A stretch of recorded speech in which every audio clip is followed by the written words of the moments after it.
Ilahi anta maqsudi wa ridhaka matlubi a'tini mahabbataka wa ma'rifatan amma ba'd. Qala Allah ta'ala fi kitabihil karim. Bismillahirrahmanirrahim.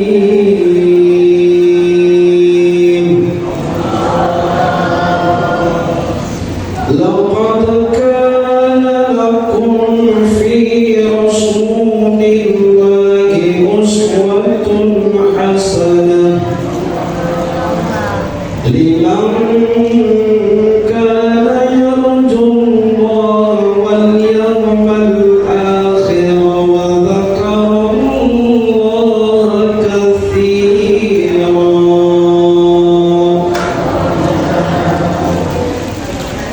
Allahumma sholli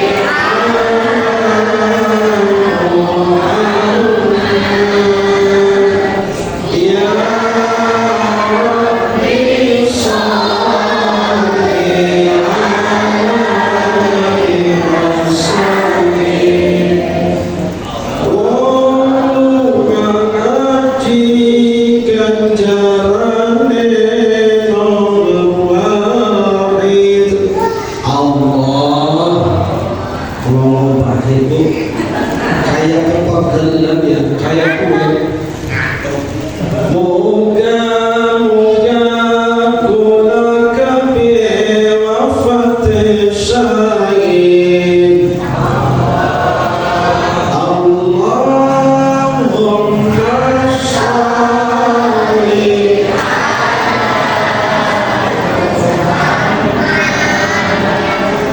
ya Rabbi sholli alaihi wasallim. Hewan darat, lautan dan malaikat, jaluk ngapura di ngaji awit mangkat. Allahumma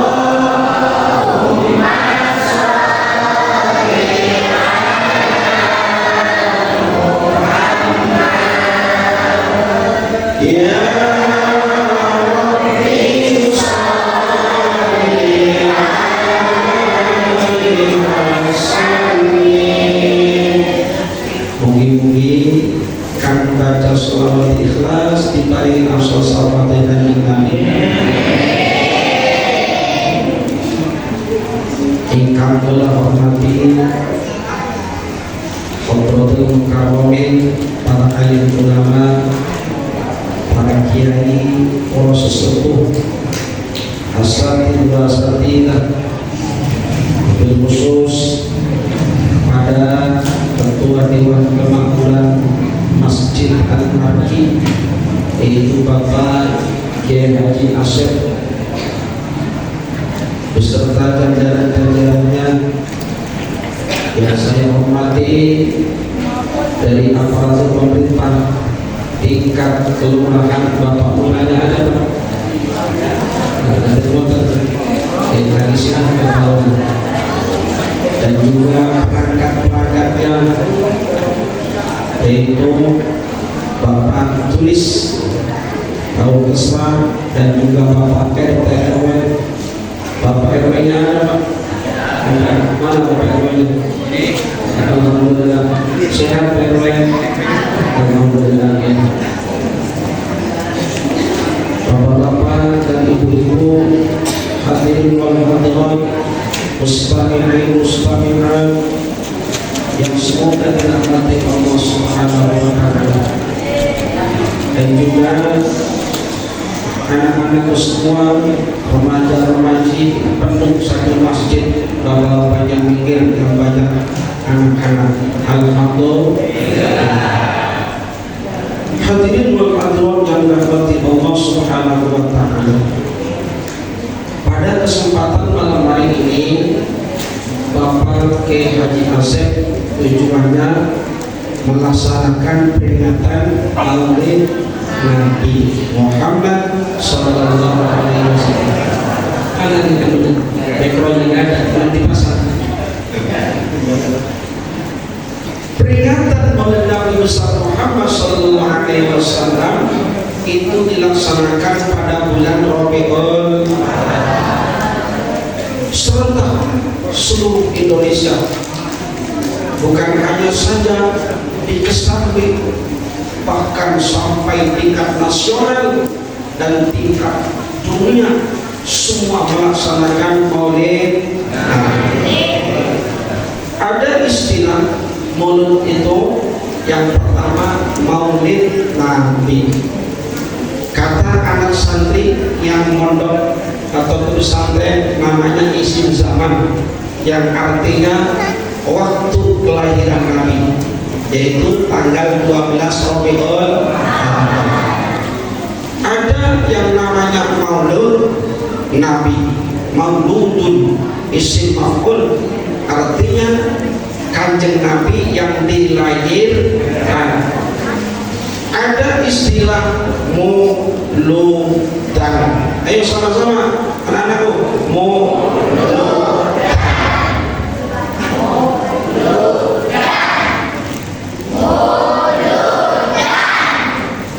Muludannya sudah belum? Di Gunung Jati ya, sudah keluar, sudah selesai. Muludan. Ada yang namanya mulutan. Kalau ada peringatan Maulid Nabi, oh luber, kue-kuenya banyak, ada tumpeng, ada nasi padang, asal jangan padang linglang, nggak apa-apa. Ini mulutan, berkahnya bulan Maulud. Timbul pertanyaan, kenapa kita melaksanakan peringatan Maulid Nabi? Apa alasannya? Preti, Santi, Wati, Darti, ada yang namanya Darti, Markona, Rokaya, Wastiam, Dariyah, ada yang namanya Rokaya, Soleh Rokaya. Alasannya kita penting disebut penting memperingati Maulid Nabi li'idharis syukur, karena menunjukkan rasa syukur kepada Allah Subhanahu wa ta'ala atas diutusnya Nabi Muhammad Sallallahu Alaihi Wasallam ke alam dunia.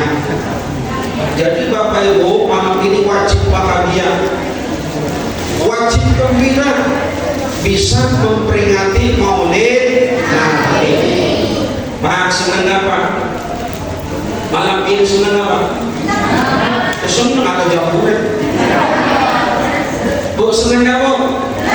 Senang ya. Pak Haji, kalau setiap malam di Al-Marki ini, Mas Al-Marki kayak gini nggak Pak Haji? Nah, jujur.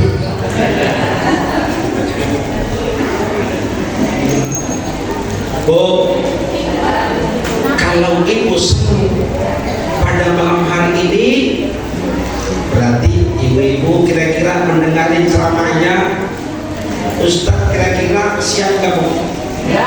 Semangat gak Pak? Alasannya tadi karena menunjukkan rasa syukur kepada Allah Subhanahu wa ta'ala. Karena Rasulullah diturunkan ke alam dunia itu sebagai bukan ustaz, uswatun hasanah, contoh yang baik, model, figur. Bukan ustaz-ustaznya. Penting ustaznya bener, Pak, diantaranya ada titiknya ustaz, artinya guru. Tapi kalau bacanya itu pakai tal kecil ustaz, beda Bu artinya Bu, artinya hantu. Ada yang manggil ustaznya lewat di jalan, pakainya ujungnya saja ada mau kemana aja, undangnya salah. Kalau ustaz itu danya dan ada titiknya, ustaz ya. Rasul hadir ke alam dunia sebagai uswatul hasanah. Dalam masalah apa? Bu Rukayah, Bu Wasti, Bu Turkiyah, Bu Darti, Bu Preti. Ada yang namanya Bu Preti. Yaitu keterangannya di dalam kitab tafsir, namanya kitab Suhbatul Tafasir, pengarangnya Syekh Muhammad Ali As-Suburi, guru besar Universitas Madinah, 3 jilid. Di dalam kitabnya beliau menafsirkan bahwa yang namanya uswatul hasanah itu al-kitabul aqdar alladhi yajibu ayyaqtadiya lahu fi jami'i aqwalihi wa af'alihi, yaitu Rasul contoh yang luhur, yang mulia, yang harus diikuti dalam setiap perbuatan dan perkataannya.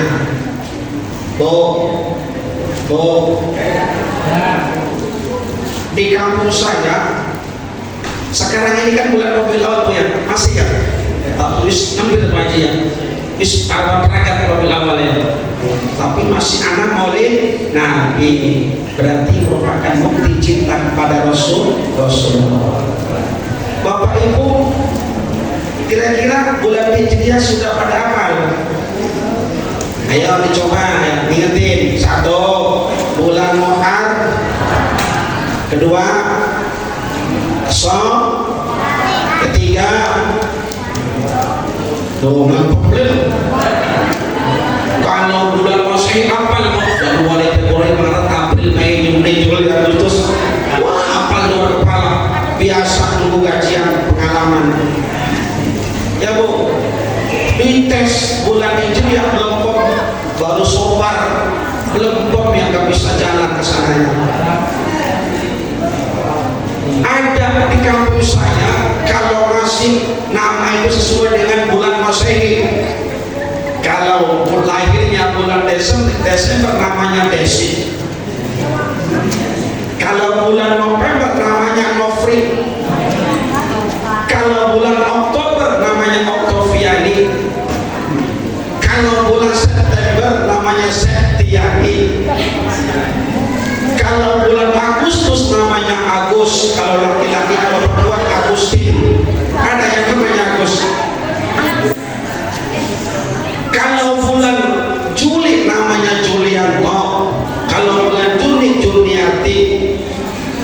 Kalau bulan Maret namanya Memeng. Kalau bulan Februari namanya Febrianti. Kalau bulan Januari namanya Jejen.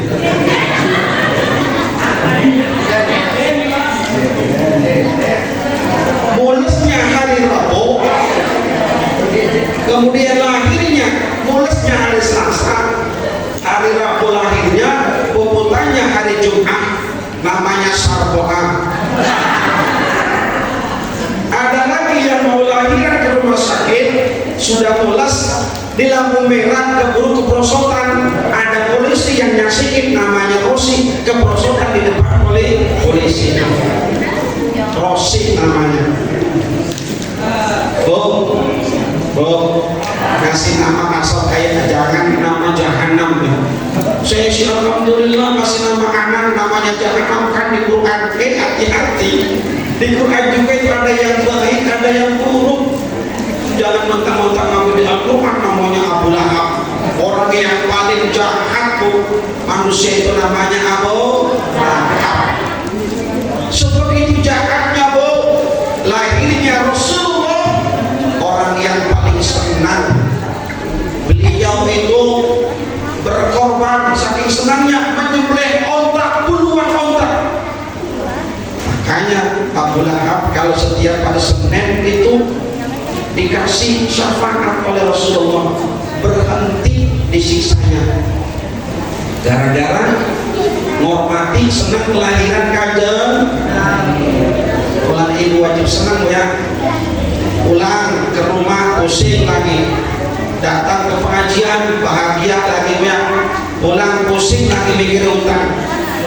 Ada yang punya utang tuh? Gak ada ya, gak ada. Hadirin wal hadirat yang dirahmati Allah Subhanahu wa taala. Yang pertama, alasannya Rasul menjadi contoh uswatun fil ibadah. Contoh dalam masalah ibadah. Sebab Allah Subhanahu wa taala memerintahkan kepada orang yang beriman untuk melaksanakan sholat. Ayatnya wa aqimus sholat, dan dirikanlah sholat. Kira-kira Allah mencontohkan kan Pak? Allah memberikan contoh nggak kepada kita tentang sholat? Tidak. Allah tidak wajib sholat. Kalau Allah maha besar, maha segala-galanya, yang butuh sholat itu kita hambanya. Ada yang rewel Pak Ustaz, kita kan nggak hidup zamannya, bukan zamannya Rasul, kita nggak melihat Rasulullah sholat. Dari gimana caranya kita sholatnya? Kita belajarnya kalau tidak ngerti nanya sama ulama. Sebab kata Nabi, al-ulama warasatul anbiya, ulama adalah pewaris para nabi. Jadi kalau Bapak Ibu belum ngerti tentang sholat, tanya kepada Pak Kiai Haji Asep, bagaimana Pak Kiai caranya sholat. Jangan sampai ada satu kejadian tidak ngerti sholat tapi ngakunya pintar. Ada ceritanya orang sholat 4 nih. Yang satu jadi imam, Allahu Akbar, Bismillahirrahmanirrahim, Alhamdulillahi Rabbil Alamin. Imamnya ngantuk, makmum yang pertama ngomong, imam ente ngantuk, batal sholatnya. Nampak nggak Bu? 2 yang batal. Tadi imamnya ngantuk, jalan baik baca Fatihahnya karena tidak ngerti. Kemudian makmum yang kedua ngomong lagi, kamu itu jadi makmum lagi sholat ya, ngomong batal kamu sholatnya. Nambah lagi yang batal. Jadi berapa Bu yang batal? 3. Tinggal 1 lagi. Alhamdulillah, saya nggak ngomong nggak batal sholatnya, goblok sama saya kamu batal sholatnya karena tidak ngerti ilmu sholat. Ada kejadian lagi di Sabah ceritanya, ada orang 10, kemudian adzan zuhur, Allahu Akbar, Allahu Akbar. Nadanya Mekah. Allahu Akbar, Allahu Akbar.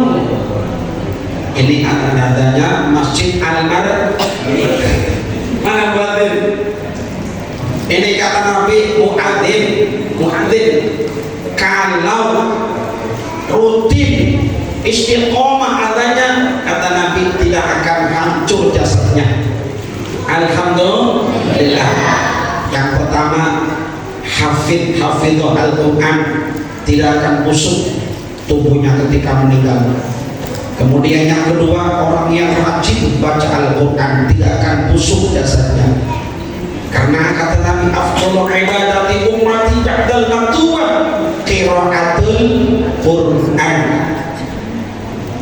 Keutamaan ibadah umatku, sebaik-baik ibadah umatku, kata Nabi, selesai sholat 5 waktu, yaitu baca Al-Quran, tidak akan busuk jasadnya. Yang ketiga, muadzin. Yang keempat, orang yang rajin sholat tahajud. Pernah sholat tahajud? Pernah sholat tahajud? Sekali? Pak Ustaz, saya sih sholat malam setiap hari. Sholat malamnya sholat isya itu bukan sholat malam namanya. Kalau sholat qiyamul lail itu jam 12 ke bawah, jam 1, jam 2, jam 3 itu qiyamul lail. Kalau sholat maghrib isya itu kewajiban modal, bukan qiyamul lail. Oh, senang jamaah, senang jamaah, senang. Pak Haji setiap hari banyak Pak Haji, banyak. Kalau Pak Haji kepengen kayak gini setiap malam mulutan aja Pak Haji. Kun aliman wala takun jahilan.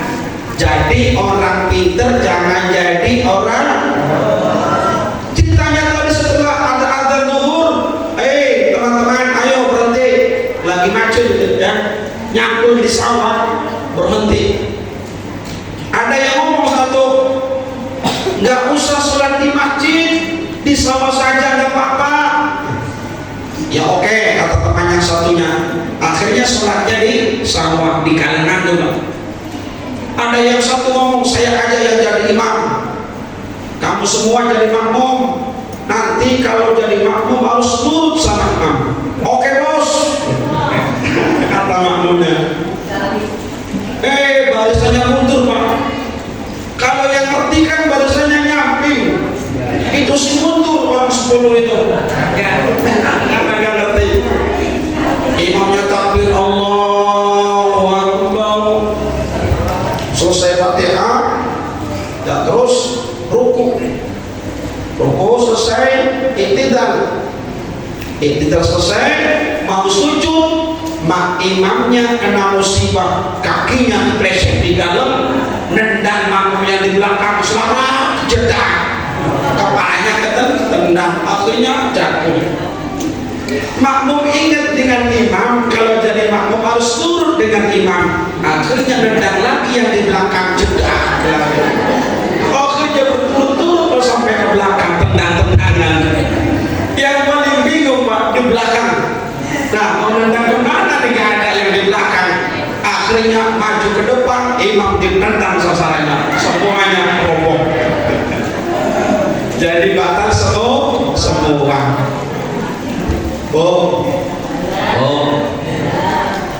Masjidnya sudah bagus, sudah rapi, AC-nya ini banyak, sejuk, nyaman.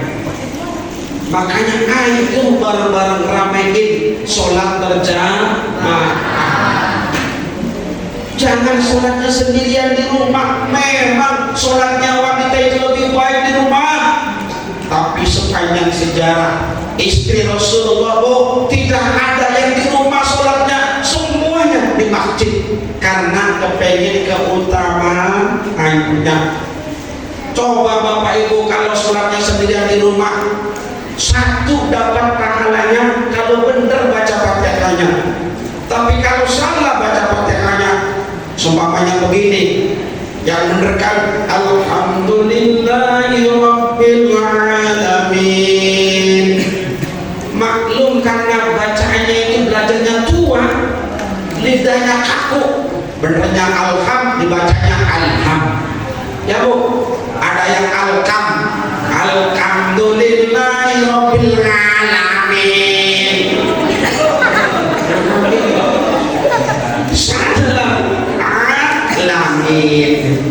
Ya Bu, belajarnya lagi tua, ngaji, kata gurunya innahu kana tawwaba, innahu kana tembaga. Salah. Innahu kana tawwaba, innahu kana tembaga. Terus diulang-ulang, akhirnya bisa innahu kana tawwaba. Maklum tua. Tapi kalau ibu bapak sholat jadi masjid, maka sudah pasti mendapatkan 27 derajat. Alhamdulillah. Shallu ala Nabi Muhammad.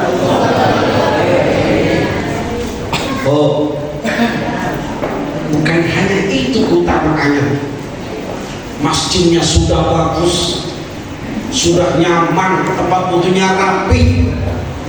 Ada 5 keuntungan kata Nabi. Man sholla ma'al jama'ati falau khamsatu asya'a. barang siapa yang sholat disertai dengan sholat jamaah, maka ia akan mendapatkan 5 keuntungan. Yang pertama kata Nabi, la yusibau fakrun fid dunya abada, maka tidak akan ditimpa kefakiran, kemiskinan seumur hidupnya, berarti hidupnya selalu bahagia. Yaitu juga dijauhkan dari segala penyakit-penyakit berat, penyakit stroke, penyakit kanker kantong kering. Ya Bu, kanker itu singkatan kantong kering. Orang yang rajin sholat jamaah hidupnya bahagia, hatinya itu kaya Bu. Bukan dalam arti yang hakiki, arti yang majaz, tetapi hakikatnya kaya hati. Walaupun besok belum ada untuk makannya, hatinya bahagia. Alhamdulillah. Ini manfaatnya orang yang hadir di pengajian. Makanya kata Nabi, barang siapa yang meninggalkan ngaji 1 hari saja, kata Nabi, maka hatinya akan mudah lelah, akan gundah gulana. Ada lagi Bu, apa